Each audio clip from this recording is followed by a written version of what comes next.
Hello and welcome back to Skepticus. This is your boy, Adam of NOLA. And today we're going to dive in on a topic that I hear a lot in theist versus atheist forums and videos and different online spaces. That topic is, what would it take to make me, or in theory, any atheist, a theist? Or to put it more specifically, what would it take to actually convince you that God is real? Or in some cases, it's stated in a simpler way. What would it take to convince you that a miracle had happened? Now, this question comes up a lot because theists like to put this out there as a type of gotcha, because they think that they have all this evidence for their truth claims and their miracles, and they think that the resurrection is the best plausible explanation for the events of the Bible.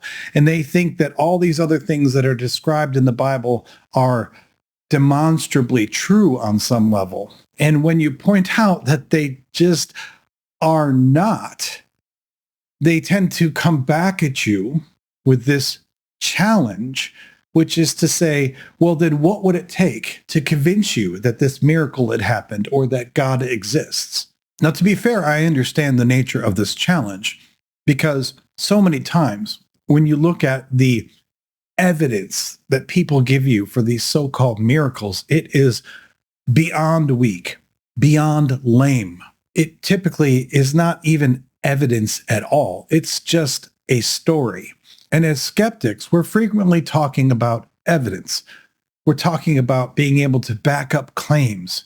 We're talking about empirical data. So although I think that some of these challenges are not always given in the best spirit, it is fair for a theist to say, well, then what would it take for you to actually believe? And when you get that question as an atheist, I think it's often hard to answer, because when you look at the world of claimed miracles and claimed godly experiences, they usually seem so weak, so poorly attested, and so poorly evidenced that it's hard to even imagine what you could see or experience, or what evidence you could review that would possibly convince you that some of these ridiculous claims actually happened.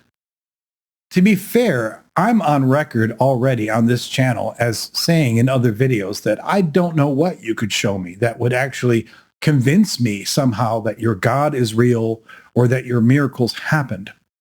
And when you say something like that, the theist is apt to respond, aha, see, you're just not going to believe anything anyway. You're never going to accept any evidence. You have your mind closed, and therefore you're not skeptical, you're cynical. You're not being reasonable. Now, a side note on that, I know that one of my bigger playlists is called Cynical Sermons. I did that because of really the alliteration. But to be fair, I don't think that cynicism is ever a virtue. Skepticism is very important in all aspects of life, but cynicism is usually just bitter and not rational, not reasonable. So despite the name of this playlist, I don't normally aim to be cynical. I always aim to be skeptical. But if you're a skeptic and you are open to evidence, which should be the definition of skeptic, then it's reasonable to say, well, then what evidence would it take to convince you? So that's where I started this whole process of wanting to do this video, thinking, what are the pieces of evidence that could possibly be presented to me that would somehow make me say, oh my gosh, you're right. God is real. Your God is real. These miracles are real, and I should be following your God.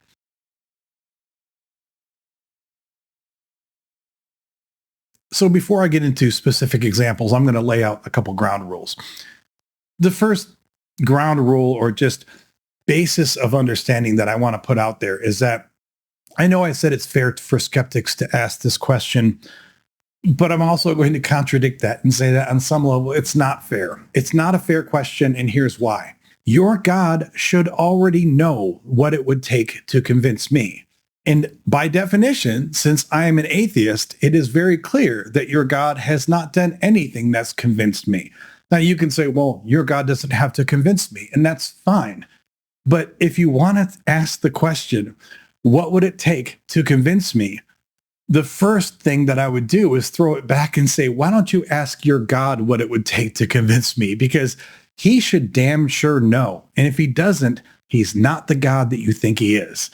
Even if we take the basic Christian supposition that your God is not going to listen to any demands from me for evidence, it's still reasonable according to your own Bible to say that I need evidence.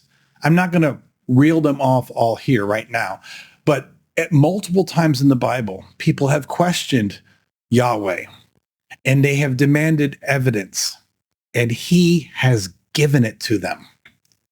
And yet now, in the 21st century, if I have the same demand, I'm seen as being unreasonable, selfish, arrogant even. So even though I don't think that there's anything wrong with me asking for evidence, I know that many Christians have taken the default position that how dare you ask for evidence? In which case I'd say, well, then I guess your God isn't doing much if he can't even give me the evidence that he actually exists. But that being said, even though I think it's not really fair to put on the atheist a list of demands as to what I need for evidence, we're going to continue on with the video because I don't want to just end the video there. So what if I could give my list of demands for evidence? What would actually convince me? So a couple of ground rules here. First of all, anything that could convince me cannot be anything that has a purely naturalistic explanation. What do I mean by that? Well, you have Aunt May. And Aunt May had stage 4 cancer, and the doctors told her that she had 3 months to live. And God darn it, she beat it. Somehow she made a miraculous recovery. She's free of the cancer now. There's no hint of it in her system. She's been alive for 10 years. The doctors can't explain it. And of course, you think it's a miracle. She thinks it's a miracle. And I'm not going to tell you that it's not a miracle. I am going to tell you that I have no reason to believe that that's a miracle, because as miraculous as that feels at times, we still don't know enough about the human body.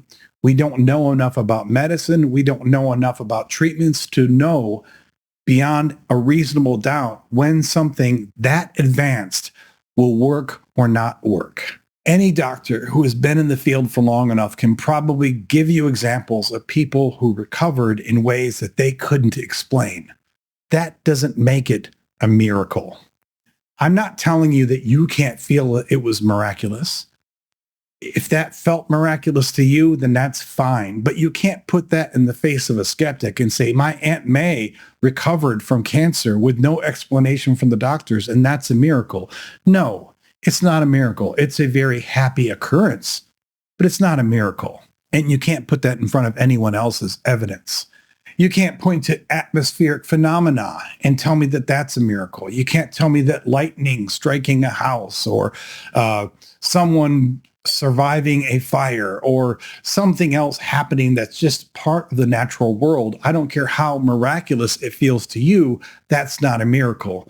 Every year in the Midwest, there are stories of a trailer park that got hit by a tornado, and every trailer in the trailer park got obliterated except for 1 or 2. And those 1 or 2 were untouched. And if you lived in that 1 or 2 trailers and your stuff was untouched and you survived, of course it feels miraculous. That doesn't mean that it was a miracle. This is how tornadoes work. They are incredibly random. They can obliterate something right here, and then 100 meters away, it can be completely untouched. It may feel miraculous. That doesn't make it a miracle. One more example of something that's a naturalistic phenomena that I'm not going to accept as a miracle is just what I would call miracles of improbability. I literally had a moron in the comments of one of my videos trying to make the case that anything that is statistically improbable enough is somehow a miracle. Under this thinking, every day across this country, when people win the lottery, it is a miracle. But that is just outright ignorant. There are improbable things that happen around us every single day. Sometimes we notice them, sometimes we don't. Sometimes they affect us. Usually they do not. That does not make any of those things miracles. So these are all things that I am disqualifying as even being candidates for miracles or displays of the divine that would somehow convince me that God is real or that miracles are real. Another ground rule here is that no miracle or no act of God that could truly convince me could ever be based purely upon eyewitness testimony. And that includes if my eyewitness testimony is part of it. In other words, if the only way that we know that this miracle happened is because I saw it, or a group of my friends saw it, or even if a field of 50 people saw it, that doesn't work to confirm a miracle. I know you might feel that it does because you think, whoa, 50 people can't have the same hallucination. Actually, yes, they can. It's incredibly rare, but mass hysteria is a thing. There are documented cases of people all claiming to have seen the same crazy miracle, and yet we know the miracle didn't actually happen. So that is another area where I say, if it's just based on testimony, even if it's my testimony, that cannot be a miracle that convinces me of anything. Along those same lines, it's kind of a corollary of this. I would say that any miracle that can convince me of God or the divine or what have you, it has to leave some record for us to examine it after the fact. We need to have video from multiple points. We need to have other ways that we can show that this thing actually happened. Because otherwise, it's far too easy to accept what is essentially a hallucination as a miracle. So I need to be able to look at it after the fact and look at the evidence that says, no, this crazy thing that we can't explain actually did happen. So now I think you get a sense of the kind of things that, if I'm being honest, it would actually take to convince me that a miracle actually happened. It's not the same hokey shit that most people claim is a miracle, because those are never empirically sound. If I was ever to believe a miracle, it has to be something very verifiable, and it has to be something that can't just be explained away by naturalism, by materialism. Because no matter how improbable you believe it is that this could have happened in the natural world, if it can happen naturally, then there is some chance that it did, in fact, occur naturally. So let's get into a couple examples here. I kind of leveraged AI here a little bit, and I threw it some ideas. I had it throw me back some ideas. I don't agree with all of its ideas, but I was trying to brainstorm a little bit with AI about what are the kind of things that are not naturalistic that may or may not convince you that a real miracle occurred. So some of these are my ideas. Some of these are from the LLM. Some of them are our ideas kind of massaged together. So we'll go through them one by one, and you tell me what you think.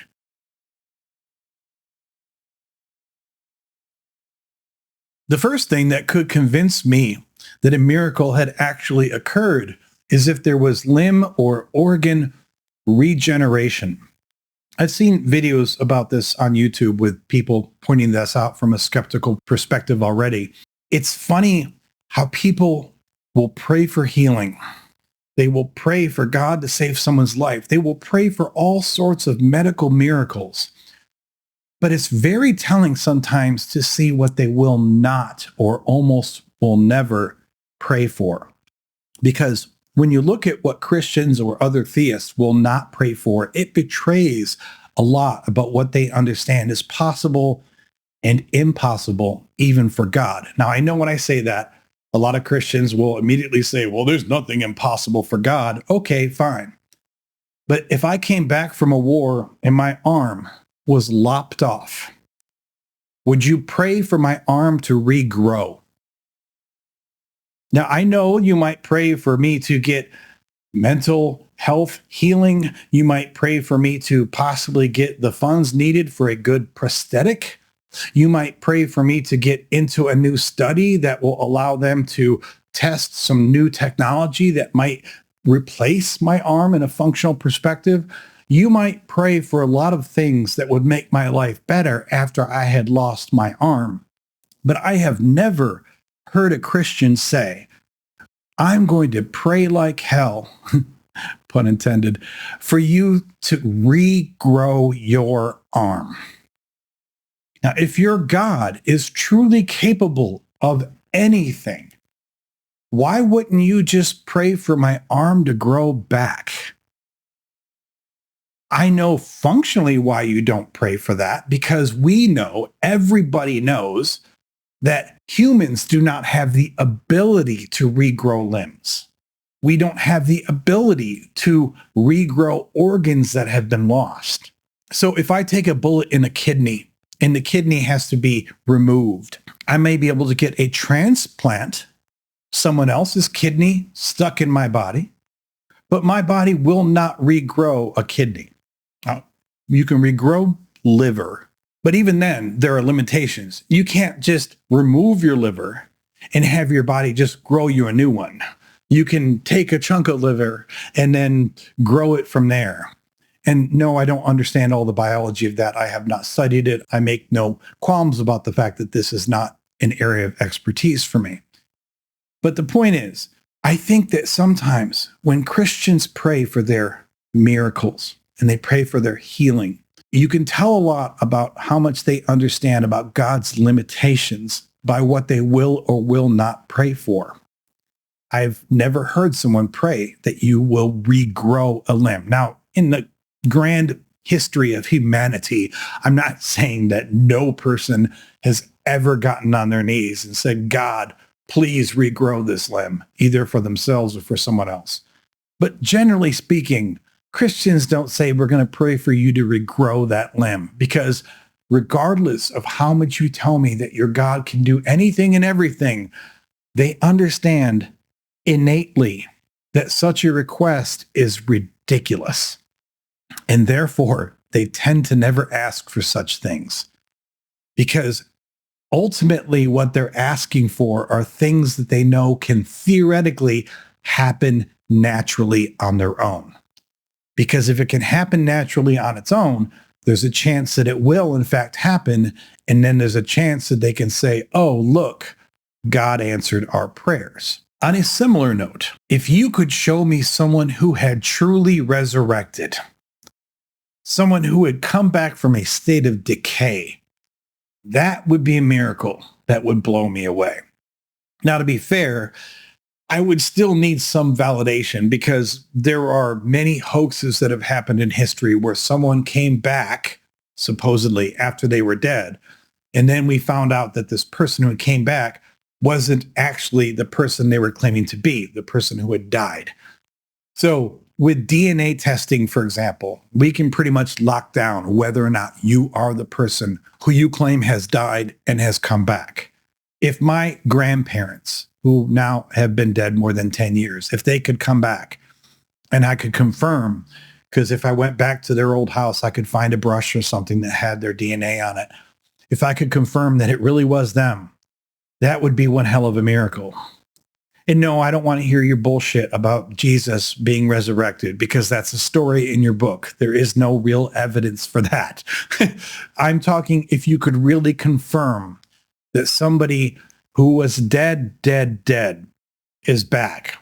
I don't mean somebody who was dead on the operating table and then they were resuscitated. I don't mean someone who was left for dead in the morgue for an hour or even half a day or something, and then they came back to life. I mean someone who has been in the ground for weeks or months or years. And if that person could come back, man, that would be a miracle. And I don't know if I could refute that in any way. Again, assuming that I actually can confirm that it's the actual person. But this is another thing I don't hear people pray about.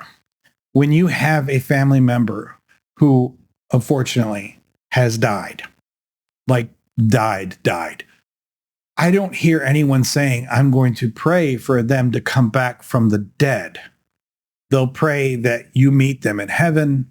They'll pray for the soul of the person who has just expired. They'll pray for all sorts of heavenly kind of stuff.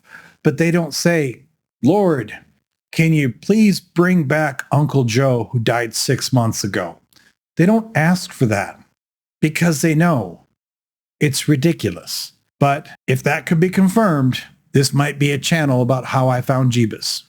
Another bodily type of miracle that would convince me is if somebody's body could operate in a way that truly defied all known laws of physics and chemistry and biology. If your head was completely removed, if you were decapitated and you were carrying around your head like the old horror movies, right? You're carrying around your head in your arms and your body is still walking around, and it's clear your body is not even connected to your head in any way other than the fact that your hands are carrying it around. I mean, it would be gross. It would also be one hell of a miracle because you can't do that. The body will not work that way. And we could sit here and brainstorm for 30 minutes about, 50 different ways that you could screw up the body in such a way that the body should no longer work or should no longer work in that way.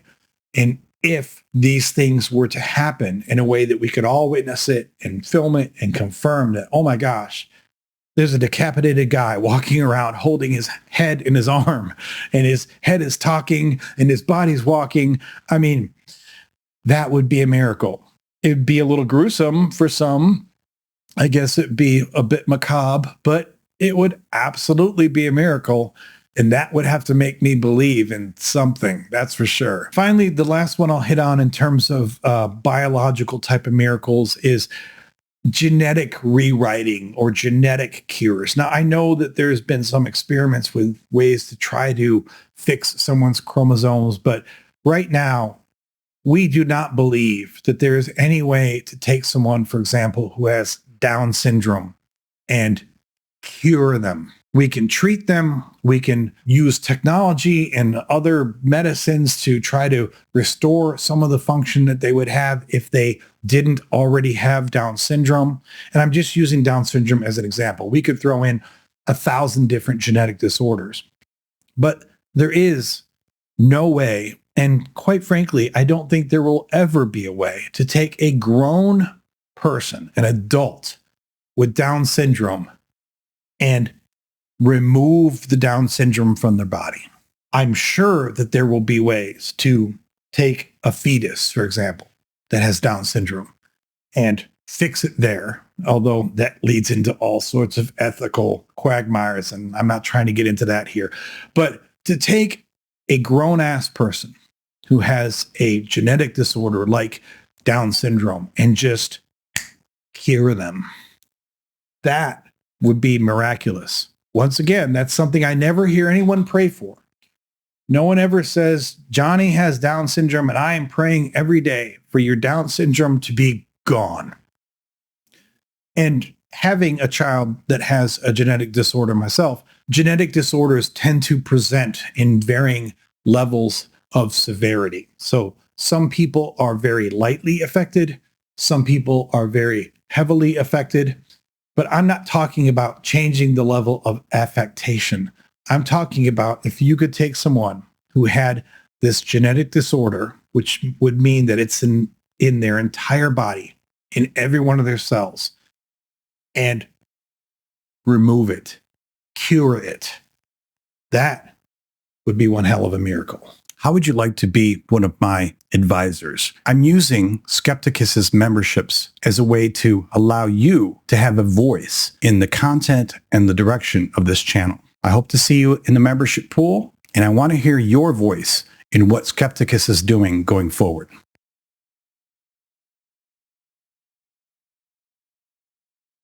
So we've covered a lot of biological miracles. Let's talk about some physics kind of miracles.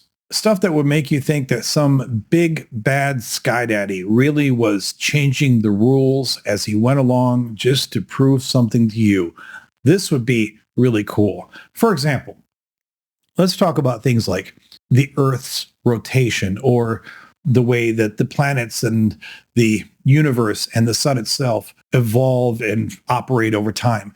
Imagine, for example, that one day you woke up and the sun rose in the west and it set in the east.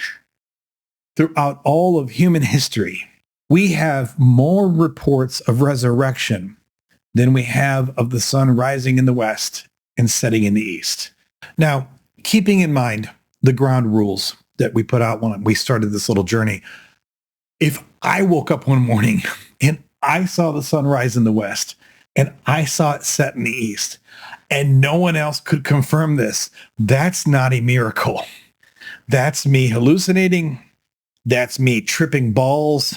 That's me losing my grip on reality. I mean, that is not a miracle. Even if you said, hey, me and all my buddies on this camping trip saw the sun rise in the west and set in the east, that's not a miracle.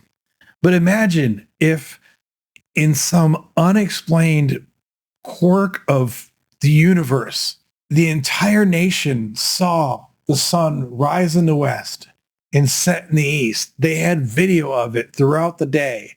And there was just nothing that would confirm how this could possibly happen. I mean, that would be one hell of a miracle. I've also thought before, like, imagine if the sun rose in the east, got up to the middle of the sky, like at noon, and then reversed and then set in the east. Like, that would be Adam getting on his knees and praising Jeebus at that point. That would be me thinking, okay, I've really screwed things up with this channel and I got to get right with God. Because if something like that happened, oh man, I don't even know how you process that mentally. And like I said, it can't just be me seeing it. It can't be me and a group of people seeing it. But if everybody is confirming that, oh my gosh, the sun stopped and now it's going back down, like where it came up from, that would be incredible. But yeah, I've never heard of a miracle like that. We could also have miracles about violations of mass and energy. I'm talking about things showing up out of nowhere or disappearing. Now, I want to be very careful when I say this. I'm not saying that, oh, we had a few loaves and a few fishes and somehow we multiplied that and fed the masses. I'm not saying that didn't happen, but that's not the kind of mass energy miracle I'm talking about. You know, if Mount Everest just disappeared one day, or it didn't disappear, it's still there, but every time someone tries to walk up Mount Everest, they just walk right through it. You know, that type of stuff, and not just one or two people experiencing it, but everybody brought all of their observational equipment and said, oh my gosh, the mountain has become ether. Like we could walk through it, or a new mountain just showed up one morning in Omaha, like in the middle of the plains. And there's now this massive peak that rises to the heavens that wasn't there yesterday. And it's a solid mountain and no one knows where it came from. I mean, these would all be the kind of verifiable and mind-blowing miracles that would absolutely probably convince me that there's a God there, or there's some weird stuff going on that we don't understand. And it would definitely force me to reevaluate my atheism. Here's one that you might think comes from the Bible, but you know, the suspension of gravity, being able to float, fly, etc. Now, you might say, well, okay, Adam, there you go. You have your miracle. It's in the Bible. No, that's a story that's written that I can't confirm at all. I'm not talking about some stories of someone rising up. I'm saying if truly you had this mass observation, this recorded empirical study of people floating around or flying or other objects suddenly becoming resistant to gravity, these could all be things that could make you think, holy crap, a miracle has occurred or is occurring. Now, that one in particular is a little touchy because, again, if you see something floating, or if it's just something out of the corner of your eye, or if it's something that is only observed by one person or only happens once and you can't repeat it, then that's certainly not a miracle. That is some other effery going on around you, or that is something strange going on between your ears.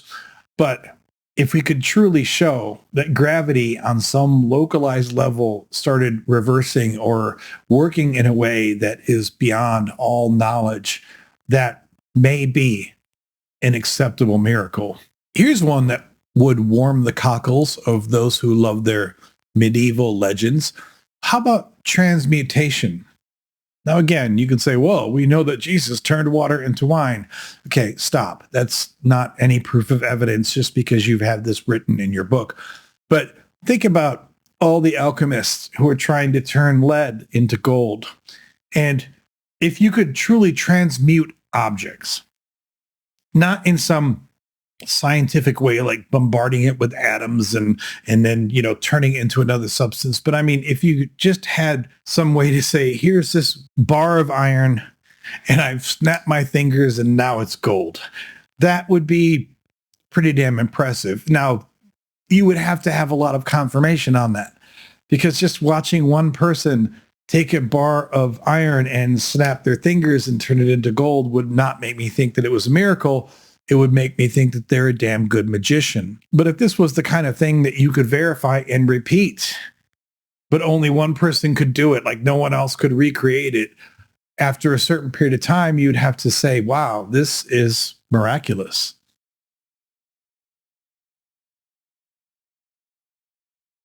Now, here's one that you may not think I would cop to in terms of being an acceptable miracle.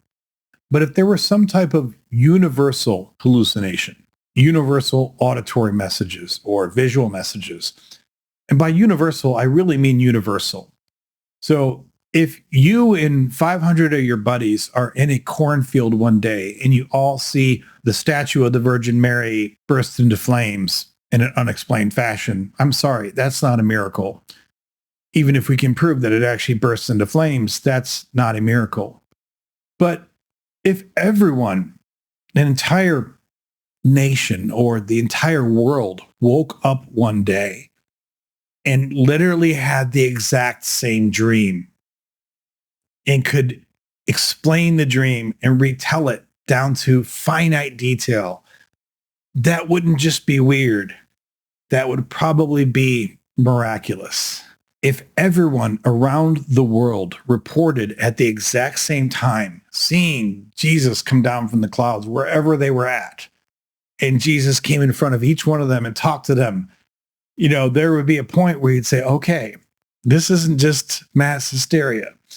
This is miraculous. This is a divine revelation. On this same level, the greatest shared hallucination that I've always thought should happen if you had a divine God, if your God was omnipotent and truly wanted his revelation to reach all the people, it would happen like this. You would wake up one day and you would have all of the scripture, all of God's message right there. Automatically. You wouldn't have to proselytize to anyone. You wouldn't have to preach. Now, that doesn't mean that everyone would accept it. You might still have people that say, well, I still don't like it. I don't want to follow you. But if it really is a divine message, a divine revelation, then why does it depend on the ridiculous inanity of humans physically traveling around the globe and physically talking and seeing people and trying to transmit your message? If your God is omnipotent and omniscient and omnipresent, why doesn't he just give me his revelation? Why do we even need a Bible at all? Why isn't the Bible automatically ingrained into the cells of your brain from birth? If there was a truly universal God who had a revelation that we're all supposed to hear, then that revelation should be with us from birth. It should be right there. The idea that any part of this revelation depends upon this kludgy ability for humans to manually walk it around and tell others betrays the fact that it's not divine at all. I've always thought that one of the worst and one of the most damning aspects of the entire Bible is the Great Commission. Christians love the Great Commission. Go out and make followers of everyone. Preach the word of God. Why? Why do you have to do that? You have this supposedly omnipotent, omniscient, omnipresent God who wants all of us to hear his word. And yet he has put the transmission of that word in the hands of deeply fallible humans. That makes no sense. But if we all woke up one morning, everyone, every language, every place in the globe, regardless of age or mental ability, and we all had God's words, God's scripture, God's divine revelation in our brain, that would be a miracle. And that would absolutely make me believe in your magic sky daddy. The last one I'm going to bring up here might surprise you, because this is usually something that skeptics really scoff at. But prophecy could make me believe that a miracle had happened. It could make me believe that your God existed.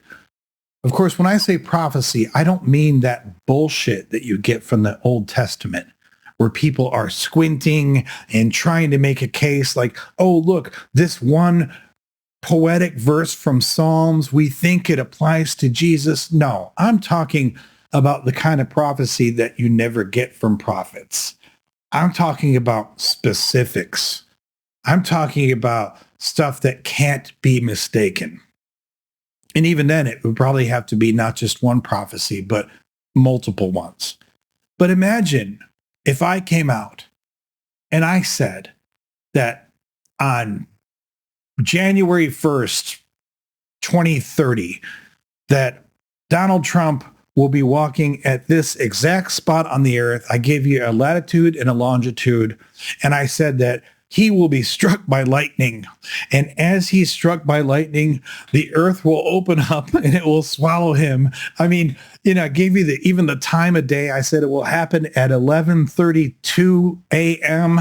I mean, that would be the kind of stuff that you can't fake, because trying to call down lightning at an exact time and trying to make the earth open at the exact time is pretty much impossible.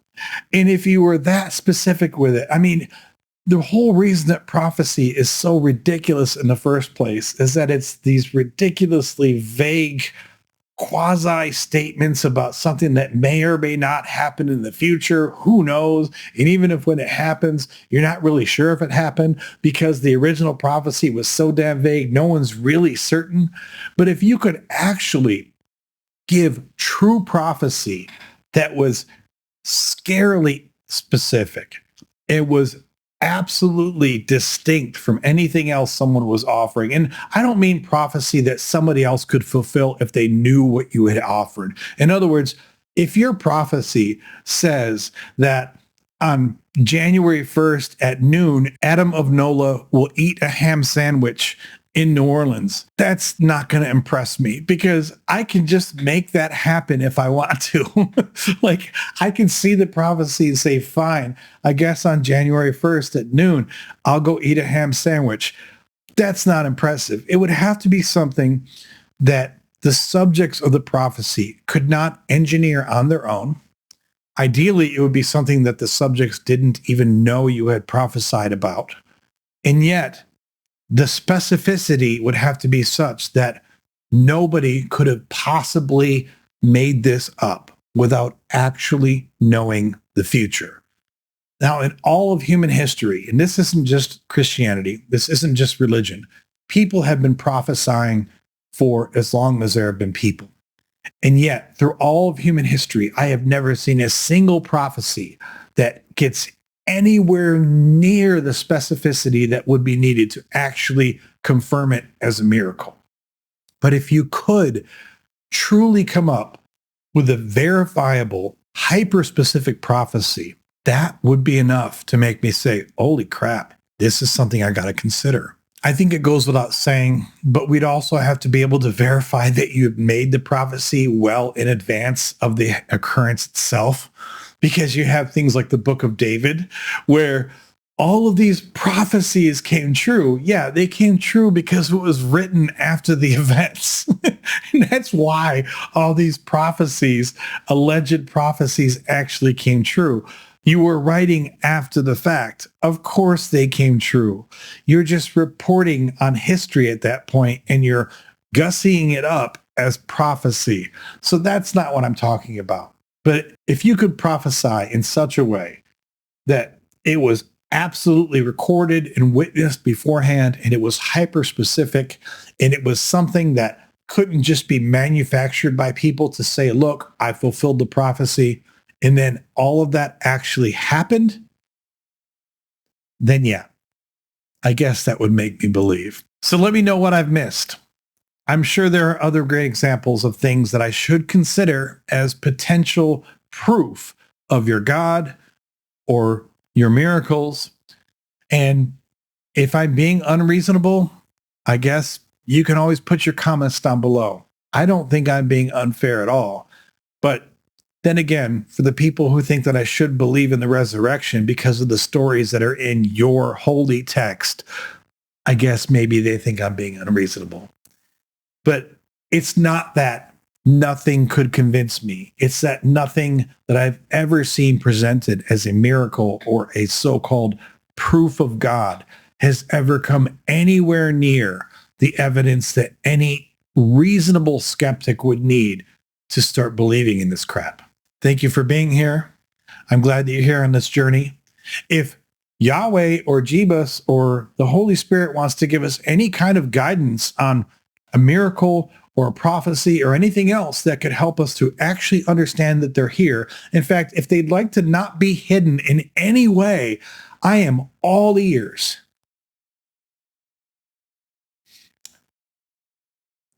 Guess what? They're nowhere to be found. Thank you for being here. I hope to see you on future videos. But until I do, lo, I say unto you, stay skeptical.